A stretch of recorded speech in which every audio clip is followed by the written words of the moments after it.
We can all recall at least one person who has made a difference in our lives, an individual who generously shared with us their wisdom and compassion, an individual who was deeply committed to both our personal and professional success.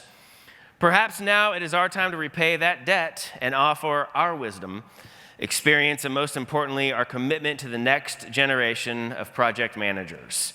Perhaps we are now or soon will be someone's mentor. In taking up that responsibility, what do you need to do? How do we establish healthy, productive mentoring relationships?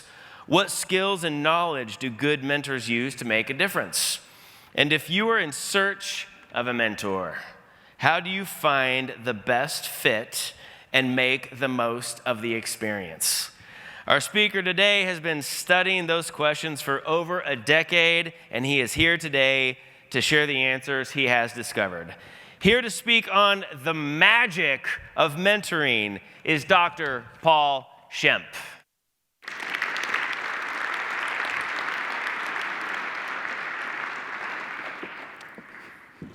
Thank you, Devin.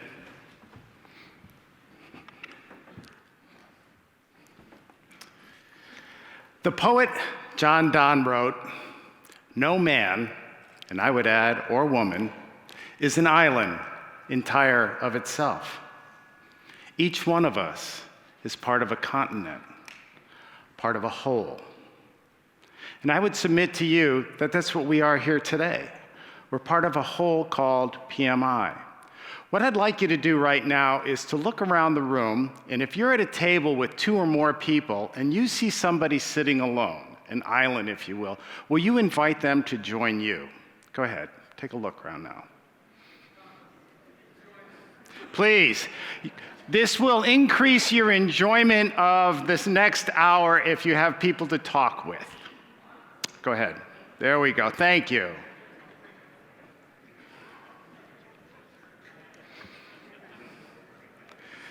As Devin said in the introduction, every one of us in some way or another has had a mentor. Some of you have mentors to this day. Some of you aspire to have a mentor.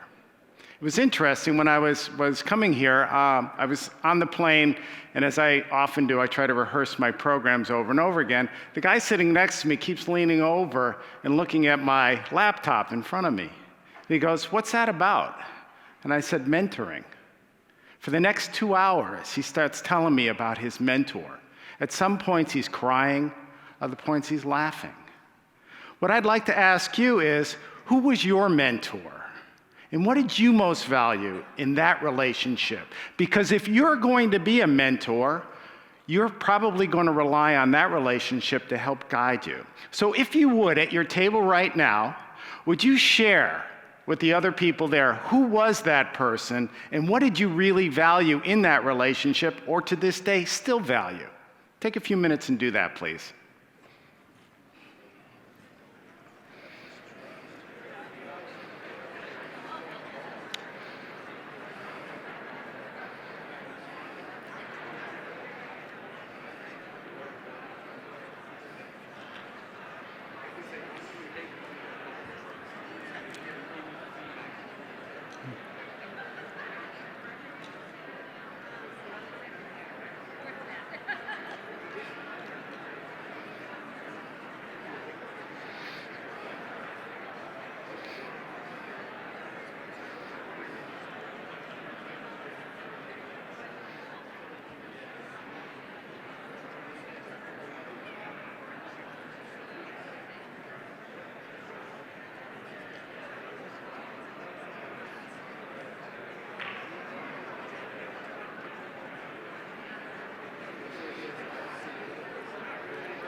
I hear more laughter than I hear crying, so I'll take that as a good sign.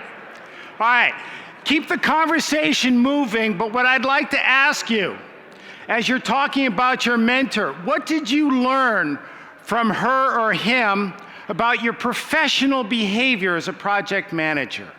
What did they teach you about your behavior? What skills did they help guide you in perfecting that help you be effective in your job? What about the ethics of being a project manager and relationships with the people you work with, team members and stakeholders? Share those with the people at the table, the behavior, the skills, the ethics, the relationships that you shared. Go ahead, continue the conversation. What did they teach you? What did you learn from them?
Now, I'm guessing I could let this conversation go on all afternoon and late into the night.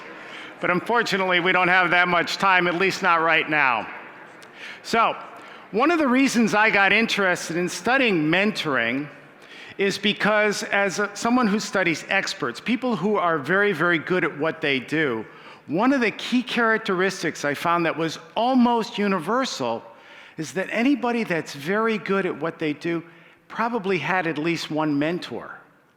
Now, one of the groups that we studied, and I know football's pretty popular here in Kansas City, we studied NFL coaches, and it was interesting. The most successful coaches in the NFL had between 3 and 5 mentors. People who only had one tended to not be as successful, and if they had more than 5, I guess they just got really confused and they weren't successful either. All right, so we started studying mentoring, and again, as a research professor, one of the things that we try to do is say, well, where did this idea start? And so we went back to where mentoring began. And the first recorded story of mentoring happened in the epic poem by Homer in Odysseus.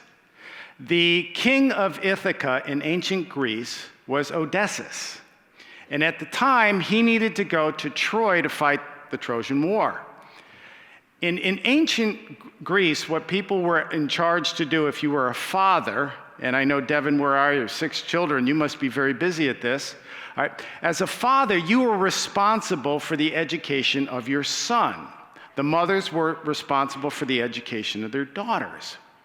Well, Odysseus wanted to know, in my stead, because who knows how long this war will last, who will educate my son, Telemachus? And so he asked a friend who was too old to fight in the war if he would educate his son. Well, the war lasted 4 years. And so the friend of Odysseus basically taught Telemachus. But what they discovered is it wasn't just an education. He wasn't just the teacher. He became more of a personal influence as well. The person's name was mentor. And that's where the story comes from. And we've discovered that mentoring is a historical way of introducing people into the profession. All right, it's a little long, but this is the definition I like. It comes from Dr. Gordon Bloom, who's a professor at McGill University in Montreal, Canada. And this is what he wrote. He said, mentoring is a relationship between an experienced and less experienced. Stop right there. We often think it's an older person and a younger person. As you'll see, no. It's somebody that has more experience in a particular area, and they're able to share that experience. And I'm smiling and almost laughing to myself because I think about my students in my research laboratory. If any new technology comes out, like a new app for my iPhone, I just simply hand them my phone and say, figure it out for me and then teach it to me. They're my mentors when it comes to technology. So it's an experienced person who helps an inexperienced person. Specifically, they have a direct influence over their development. Now, that's both professional and you'll see there personal. What differentiates mentoring from teaching is the personal relationship, the commitment that a mentor makes in your life. And it's interesting, I'm going to guess for most of you, the person you would identify as your most significant mentor has very little idea how influential they were in your life. In fact, that person who was sitting next to me before we got off the plane, I said to him, have you ever told him what you just told me? And he looked at me and says, no. I said, why don't you? I think it would mean a lot to him and to you. All right, so it is a deeply personal relationship. All right, and what it is, it's a commitment for professional and personal growth. And again, that's mentoring. It's not coaching, it's not teaching. All right, the foundation for this relationship, and this is critical, is mutual trust and respect. That's absolutely critical. All right, now, where are we? I think Steven Spielberg put it best when he said, the relationship is a balance. It's not about recreating somebody in your image as a mentor. It's about helping them to develop who they can become. What research has shown, and this I think is significant, not just for organizations like PMI, but in your own personal organization. Right? Mentoring is the most effective organizational strategy for developing new members in a profession. There is none that's better. So if you want to introduce new people into your profession, have them adopt the skills, the knowledge that they need to be successful in your organization, it's critical that mentoring be a part of it. All right, so what is somebody who wants to be a protege, somebody that wants a mentor? What kinds of things that they should have, or what can they expect to benefit from it? Right. Maybe some of you shared these things. All right. First of all, we know that if you had a mentor, you probably have a higher level of job satisfaction than somebody that was never mentored. In organizations, associations, where they have mentoring as part of the introduction for people into it, they find that people have a greater experience in the association. Probably some of you can recall the first time you came to an organization like PMI. Right? You sat alone, right? And you kind of wondered what everybody else was doing. And you kind of wanted to be listening on some of the conversations, and you'd see some people laughing and having a good time. Right? They weren't ignoring you. What it was they were a continent. They were part of a whole, and you needed to work yourself in. If you had a mentor, the mentor would help bring you in, and your level of satisfaction would be much greater. Right? We know that people who have mentors have higher career mobility. In other words, that they're able to experience more things in a profession because the mentor can help guide them to understand things that they couldn't figure out themselves, things that they don't necessarily learn in project management certification courses or from a university. We also know that there's more increased opportunities because now you have somebody that's got your back in a profession. Career satisfaction. They look back on their careers. Most of you were probably doing this just a minute ago. You're thinking about what the mentor meant to you. And you can probably, I heard more laughter, like I said, than tears. It meant that you like what you do in part because a mentor helped you discover the joys of project management. And those of you that didn't get that, yes, there are a few, I understand, and if you haven't discovered them yet, you need a mentor to help you guide and learn the benefits of that. All right, how many of you are currently mentoring somebody? Oh, good, I see a significant number of hands. See if you get these benefits from it. Do you derive any satisfaction from helping somebody else become part of this profession, and you feel positive benefits yourself? You discover things, new perspectives. Bill Fournette was talking about the different generations earlier this morning, and we can learn so much from the new people in the profession. So there's kind of a reversal that happens there. We also find that we can also look back on our careers. And we kind of think, okay, maybe some of the things I've done weren't great, but many of them were pretty okay. And I had a pretty good time doing this. And what was it like way back when, or even not that long ago? All right, you can also reflect and reassess your career. You look back and you see that you've actually accomplished more than you really thought you did. And here's why that happens.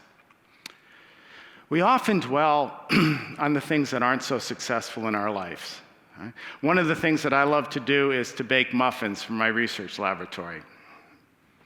I like the idea of just kind of making the muffins, and then in the morning I make them guess what the ingredients are. It's especially interesting when I put a little alcohol in there.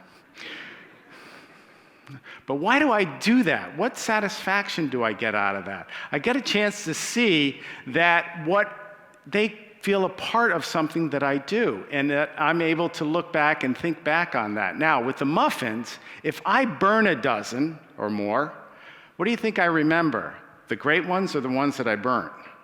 Probably remember the ones I burnt more. What did I do wrong? And that's how we tend to feel about much of our things. Something goes wrong in a project, you will focus and fester on that far more than when something goes right. And so what you're able to do in mentoring is recall things that helped you be successful. And then you try to share those with the people that are coming up so they'll be successful too. Right? And so you gain both personal and professional satisfaction. Professional because you see somebody grow. Personal because now you're developing a relationship. All right, so mentoring has benefits for proteges, mentoring has benefits for mentors. It also has benefits for organizations. And I wish I had gotten the new logo, which I think looks pretty cool, for PMI Kansas City. That's the old one. But organizations benefit. And I'm not talking just about associations. I can talk about the company that you work for. All right? We find that it is actually effective socialization. People learn the culture. They learn what is supposed to be appropriate and what's inappropriate. What are the standards and the ethics for what we do in this organization? We also find that people who are mentored increase their productivity. There's really two reasons for that. One, because a mentor helps them understand how a skill is executed, how something is done. The other reason is, think back to the level of satisfaction. People who are mentored are happier in what they do. And when you're happy at your job, aren't you going to be more productive? So mentoring has that benefit for organizations. All right, we also find that there's a greater organizational commitment. When I'm mentored, for example, by an organization, by PMI, I'm going to be more committed to it. If I'm mentored by an organization that I work for, I'm going to be more committed to that organization, that company. And then finally, we find that people who are mentored, there's a higher retention rate. There's a lot of reasons for that, some of which I'm going to mention before. But people don't quit. People aren't frustrated. People will stay around, and they become more committed to the organization. A lot of benefits, wouldn't you say? Well, that's what Delta Airlines thought. They decided to have a mentoring program for their pilots. There was two reasons for it. One was the FAA required it. And the other is that the people who were in charge of pilot training thought mentoring would be a great way to help pass on the culture of Delta Airlines. They had worked hard to make this a great culture. Now, think about how a pilot goes to work. He or she sits in a very small seat in a very small room with one other person next to him, who, by the way, is also a pilot. And the people they talk to, generally it's a fairly small bandwidth. Generally it's the people in the control tower, maybe occasionally some of the passengers, maybe some of the people who are flight attendants. But for the most part, they're fairly isolated. How does Delta transmit their cultural values, behaviors, and standards to people who have a working environment like that? Well, they thought maybe mentoring would help us. Well, the people sitting around the table who were in charge of pilot training said, "We don't know anything about mentoring. Do you know anybody who does?" Well, one of the people, Delta Airlines is headquartered in Atlanta, Georgia, and my research laboratory is an hour and a half away at the University of Georgia. One of the people at the table was one of my former students. And she says, "I know a professor at Georgia who studies mentoring. Maybe we should call him." So I got invited down to Delta, and I helped develop their mentoring program, because in part, Delta recognized how important mentoring was for their organization. Now, when you work for Delta, it could be a little bit challenging. One of them is trying to find a parking space next to a 747. It's probably not a problem you face every day. Now, let me tell you just a little bit about pilot training. Most of you have flown in an airplane, I'm going to guess, and you're probably fairly confident in the person sitting in the cockpit, two people normally, and what do they have to do? This is a simulator. If you've been to Disneyland, Disney World, this is Disney World on steroids. This thing is amazing. This is my favorite one. This is the 747. Every cockpit or every plane has a different simulator in it. Just a little bit of background on this. How many of you have seen the movie Sully, the airplane pilot that landed the plane on the Hudson River? You know, he was trained to do that. And I'll tell you why and how. How is right there. Because what they do is you get certified for a plane. Right? In this particular case, it's 747, which Delta no longer flies because economically it doesn't make sense for them. But still, airlines do it. That's why they have the simulator there so people can rent it out. But let's say you were going to be certified on the 747. They would strap you into that thing, and right next to you would be an instructor. There's only so many airports in the world that can accommodate a 747. So you would go into every one of those airports and you would start on the ground, and the simulator looks exactly like it does in real life.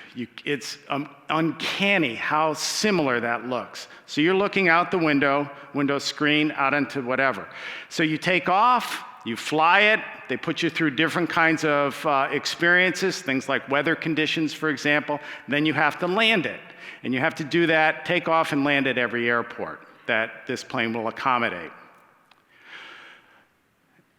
It's kind of a sad note here. 80% of air traffic accidents, or fatalities, if you will, occur during either takeoff or landing. That probably makes sense to most of you.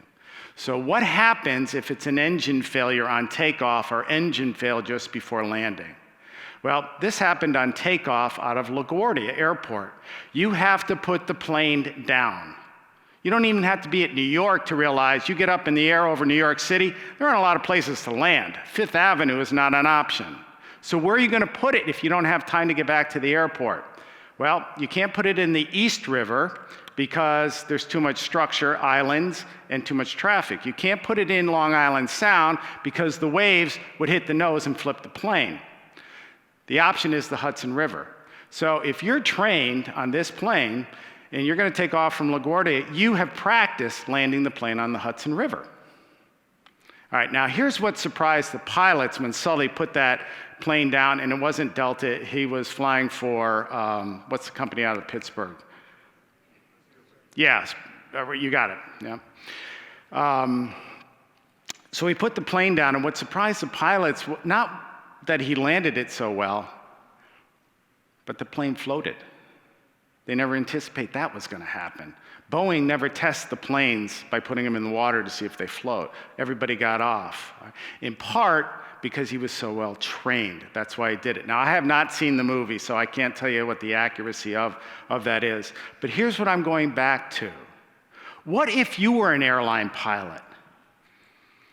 just starting out, and Sully was your mentor, he'd have my attention, he'd have my respect, and I would do everything possible to earn his trust and give him mine. That's the power of mentoring. And so, this is air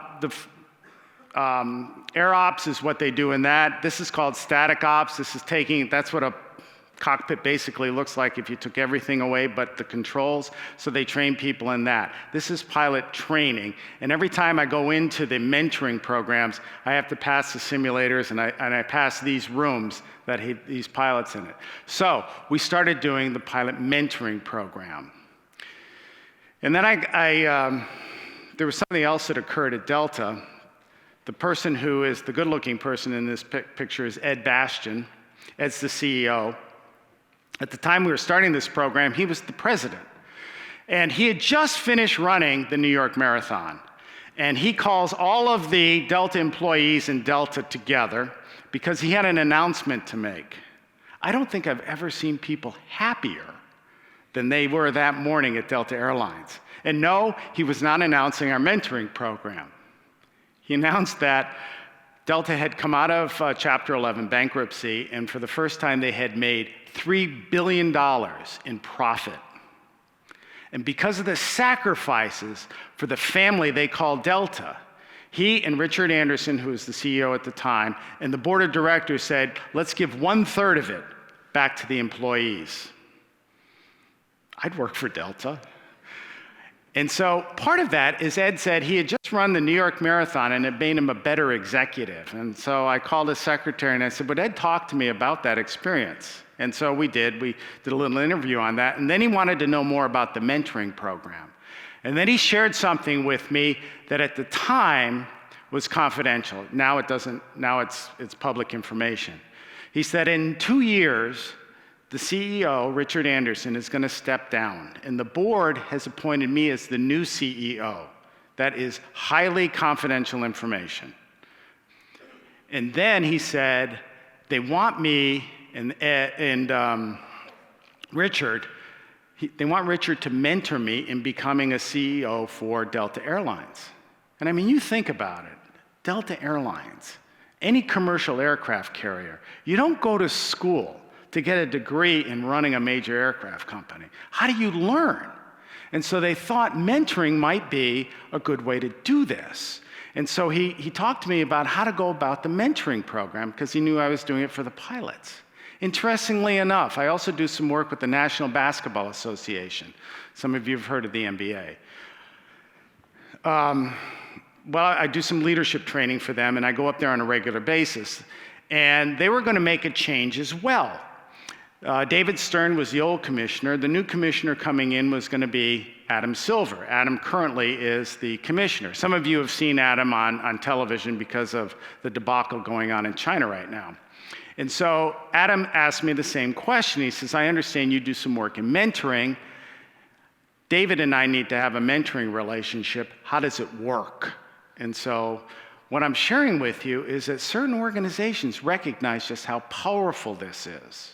If you think back to the beginning of this little program of our time together, you recognize how powerful mentoring is in your life. So if you want to mentor somebody, what do you need to do? Right? First of all, you need to be able to match somebody who fits you, whether you're the mentor or you're the mentee or the protege, whatever you want to call them. Many organizations do it formally. They'll have some kind of profile assessment and they'll match them that way. Actually, the research shows that that's okay, but it's not great. Better to have an informal matching or pair. In other words, find somebody that you admire in some way, either because of the skill they have or the behavior that they carry themselves with, their ethical background, whatever it might be. What do you have in common with that person? What do you want to learn from that person? And simply ask them if they would help you. And again, I would start small, and I'll cover this again, but start small. How can you help? What can I do? All right, what I'd like you to do is just take a minute and share with the people at the table, the mentor you were just talking about. How did you meet her or him? Go ahead. How did it start?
You know, it's never too late to have another mentor, and I mean an additional mentor. So I'm going to encourage all of you to seek somebody that you admire to help mentor you in a particular thing that you'd like to do, no matter where you are in your career. You know, for example, if you're towards, let's say 5-10 years away from retirement, what about somebody who's just retired? What's a graceful way, comfortable way of leaving the profession that you've dedicated so much of your time and effort to? Perhaps they could mentor you. Or if you're younger, somewhere mid-career, what about somebody to mentor you? I've got a few suggestions for you. First of all, look for somebody that you greatly admire for something that they do. He or she does. Even if it's just the way that they carry themselves, the way they interact with people. Or maybe it's a particular skill that you'd like some more help with. All right, for example, how do we evaluate projects? Who's really good at this? All right, so once you know somebody that you would like to have as a mentor, maybe start small. Something like, and most people don't mind this question, may I ask your advice? Yeah. I'm having some problems with this. By the way, in studying experts, one of the things we consistently find with people who are at the top of the field, regardless of the profession, is they're never afraid to say this: I don't know. They usually follow it with, but I'll find out, because they're always learning. I mean, that's why you're here, isn't it? I mean, okay, I get the great food, right, and the wonderful people, but hopefully it's to learn something as well. And that's what these people can teach you. So maybe the second part is ask them for some help. And then the third part of that is, why stop at one? Because maybe there's a couple people that can help you. Quick story, and I know I'm talking to NFL people here. Most of you remember Rex Parcells, football coach. Coach Parcells was the second most popular mentor, if you will, in the NFL. The person who mentored more successful coaches than anybody was Don Shula. Tied for second was Chuck Noll and Coach Parcells. Now, Coach Noll had passed away when we got ready to do this study, but I was able to get a hold of Coach Parcells, and we were having a discussion about mentoring. And when I told him this, I said, next to Shula, you and Noll had the most successful assistant coaches who went on to be successful NFL head coaches. And he laughed, and he says, I'm not sure how that happened. And then I said, let's talk about your mentoring. And he said, okay. And he said, I'm going to tell you a story you're not going to believe. All right? Those are the kinds that I'm most interested in. So I listened. And he said, one of the first jobs I ever had when I graduated college is I became an assistant football coach at the United States Military Academy at West Point. I was the assistant football coach. Well, if you know anything about the federal government, you know they don't pay very much. Well, at least football coaches. He said, so I needed some money in the off season. And they told me that there was an opening for an assistant basketball coach. And he had played basketball in college and in high school. So he applied for the job, and he got the job. The head coach, Bobby Knight. He said, to this day, I still consider Coach Knight one of my most influential mentors. And I bring that up in this context so you know that it doesn't necessarily have to be somebody whose footsteps you want to exactly follow in. I don't think Parcells is ever going to coach basketball. But the relationship he has with Coach Knight in another sport allows him to follow similar patterns and also solve similar problems. One was, he said that he adopted his attitude towards the media from Coach Knight. And I thought that was fairly unfortunate for most people in the media. All right, where are we here? Oops, here we go. So, how do you start and where do you go? You notice the initiation fee. What do you do when you first enter a mentoring relationship? Whether you're a protege or you're a mentor, the first thing you need to do is to establish some level of personal interaction, something that you have in common outside the profession. Remember, it's mutual trust and respect that are the cornerstones of this relationship. So what do we both like to do? Do you like music? What do you like? Do you like sports? What do you like? Do you like art? What do you like? What do you like to do when you don't do this? So there's the personal relationships that's starting to develop. Also in that is that you have to understand what it is that the relationship is supposed to be for you, either a mentor or as a protege. So once that happens, you can move into the next, cultivating, because it's about growth for the protege, for the mentee.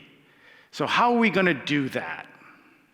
And then after so many years, you probably enter in something what we call enabling.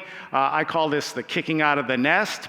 You don't need my help anymore, fly on your own. Or there's some kind of separation. We change jobs, locations, whatever it might be. And then if it's a really good mentor, and I'm going to guess many of you in this room have experienced this, we call it redefinition. Now you reconnect in a different way. You're still friends.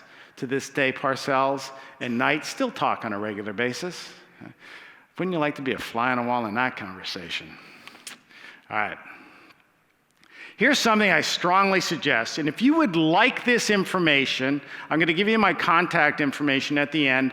Again, I'm an academic. I don't sell services. I'm not going to sell your email to anybody. You email me, and I will send you this information. One thing I strongly suggest is a contract, and sign the contract. There has to be a mutual agreement. And no, this is not like a prenuptial before a wedding. This is a contract that says, here's what I expect from you, here's what you can expect from me. Clarity in the relationship will really help this relationship foster and blossom. So, the first thing is, what's the mentor going to agree to? If you're my mentor, here's what I want to hear from you, that you're going to be committed to my development, and you're going to be available. If you don't have the time, be honest with me and just simply say that. Paul, I really don't have the time to take on this relationship at this time. You would be better served with so-and-so or so-and-so. I'll help you make that connection. But if you're going to do it, be available. Does that mean this person has to be the most important person in your life? No. But you have to have some level of availability for this person. All right, next. Your job is not to direct. Your job is to guide. You're like an advisor as a mentor. The ultimate responsibility for the relationship, the agenda, if you will, is the protege's. And that's what makes mentoring different. You're just the guide. You're not the director. All right, think back to Yoda in Star Wars. Yoda was a mentor. He didn't tell Luke everything Luke was supposed to do. He challenged Luke to some degree, but Luke had to make the decisions. All right? If you keep going, be one of many. As I mentioned with the National Football League coaches, is that they have at least 3 to 5 mentors. Why? Because you can't learn everything from one person. Get different people that you respect and serve as mentors. Will there be one person you probably consider to be your mentor, the mentor? Probably. but you could use others as well. Okay. What about a protege? What should they do? I think first and foremost is they have to be committed to the relationship. If you're going to get a mentor and they're going to commit to you, you have to commit to them. But you also have to be flexible. You have to realize that this is a busy person. This is somebody that you respect because of what they accomplished. They didn't accomplish it because they didn't have anything else to do. They're committed to their jobs and their opportunities as well. And so you need to be there. You also need to be willing to give back as a protege. How can I make this relationship a two-way street? You also need to maintain some level of confidentiality and trust, because sometimes they might share information with you that's a bit sensitive. Now, this is what I believe both people should agree to. One I like to call the termination clause, or you can put it any other way. Here's what we agree to do, is that if the relationship is not working after, I say 3 months, you make it 1 month, you can make it 6 months, is that you both mutually agree to walk away. Some relationships don't work out. No explanation needed. And if we know this beforehand and you come to me and said, Paul, this is not working for me, I'm going to terminate this, I have to have respect for that because I agreed to. And then you maintain confidentiality and respect for that. The termination clause means that you don't stay in a bad mentoring relationship just because you're committed to it. All right? Move on, both of you. You'll be happier for it. All right. So what do you do once the relationship starts? Well, we find that mentoring relationships benefit people in 2 ways. And I'm going to guess that you can relate to this. First of all, career development. They helped me through. And then finally, psychosocial. They gave me support that I need. All right? In career development, they can be a sponsor. I can help bring you to organizations and help get you into positions that you need to be. I can be a coach. I can help you with your skill set that you might need. How about exposure, visibility? I might be able to recommend you for a job or introduce you to people that are going to be able to help you in the future. One of the most important ones is challenger. You know, you're going to have to do this as a project manager in the future. So why don't you take a shot at it now and let's see how it goes. I'm going to challenge you to do this. I'm going to stretch you just a little bit. Mentors are critical for doing that. And then finally, as a mentor, I have to be a role model for you. My dress, the way I talk, the relationships I have, the behavior I have at work, that's going to be very influential. All right, now, what about psychosocial? This is the personal end of it. I will protect you. For example, if you make a mistake, and it's an honest mistake in our organization, I can then go to your boss or whoever and say, listen, I'm kind of working with so-and-so, and that was not something they intended to do. I can tell you that they do have more competence than they demonstrated on that one. Give them another shot. I can be a friend to you. Maybe we'll do some things socially, and I don't mean that's exclusively, but we can act as a friend, mutual trust and understanding. A counselor. What would you do in this situation? And I might share that with you. I might counsel you to do certain things. Or finally, acceptance and confirmation. You will be a good project manager. And if I didn't believe that as your mentor, I might say, no, you're probably never going to be a good project manager, but maybe we can help you figure out what you can do in the long term. But for most of us, it will be confirmation. Yes, you chose the right reasons. All right, question for you now.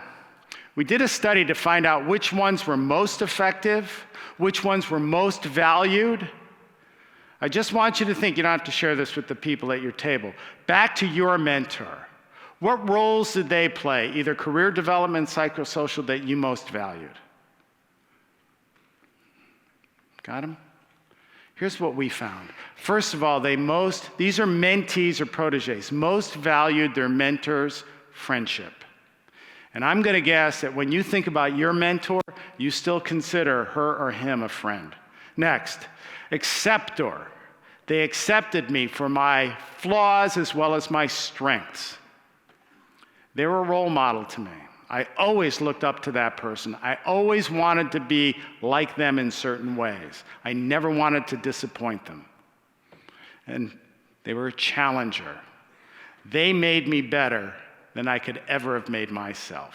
That's one of the things that we hear about mentors who are really good. And I'm going to guess you would tell me that too if we talked about your mentor. All right, I want to close with this. We often think mentoring is about an older person or experienced person and an inexperienced younger person. Reverse mentoring is very powerful. And for many of you that have been in this profession for more than 10 years, think about this. Think about being mentored by somebody who's significantly younger than you are. And here's some of the benefits for it. First of all, it closes, if you will, the knowledge gap. These people are fairly well versed on things like technology. Most of them have just graduated from college or from a PMI certification program. What's the new information that you can gain from this person? Very helpful in that. All right. It empowers emerging leaders in your organization. This is a person that may eventually take your position or a position like yours. For example, with Ed and Richard Anderson at Delta Airlines, it helped. What about generational differences? Sometimes hard to understand. If you had somebody that was younger mentoring you as a reverse mentor, you can say, I don't get where this person's coming from, and maybe they can give you some insights. Again, because the trust and respect, that's going to happen. All right. And it also promotes cultural sharing, right? In the organization, you can do that. Final story I'd like to close with. I do some work at UPS. Most of you are familiar with the brown people. Drive the little trucks, carry little packages. So I went into the lobby, and the way it works is you go into the lobby, you tell the receptionist who you're there to see, they call that person, and the person comes down and gets you. So I'm waiting. I was there to do some work with, believe it or not, at the time, he's now retired, the president's name was Greg Brown. So I was there to see Greg, and so I'm waiting, and this is in the lobby. Now, I don't know about you, but when I think of UPS, I think of trucks. Okay, they have the 7th largest air fleet in the world. Okay, so planes. But to me, that didn't make sense. So Greg came down, and I said, Greg, I got a question for you. What's this? And his answer was, it's reverse mentoring. What? He said, I'll tell you what happened.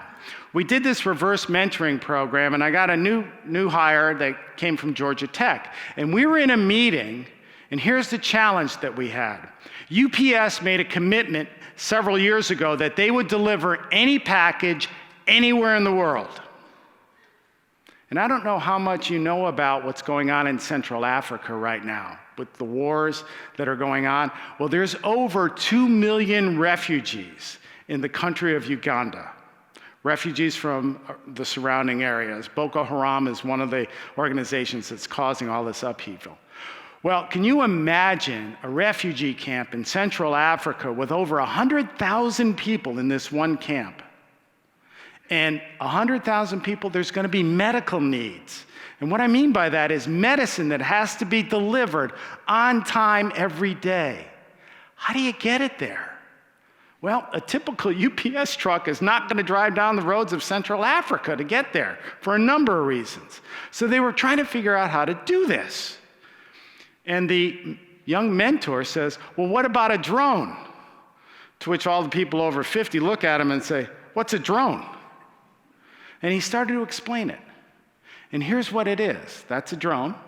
It can fly in, and there's a spot in the middle of the camp, which is safe, right in the central part, that has a landing area. This drone's able to fly low enough so it can't be detected, and fast enough so the bandits in the area can't capture it. It can hover over it, and it releases that little box there. And that's the medicine.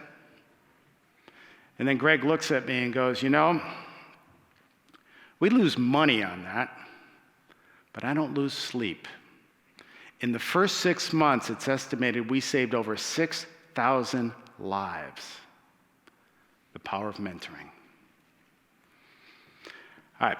If you would like a copy of these slides or my notes, or just contact me to talk to me, please be happy to do that. All right. I've enjoyed your time today. Thank you.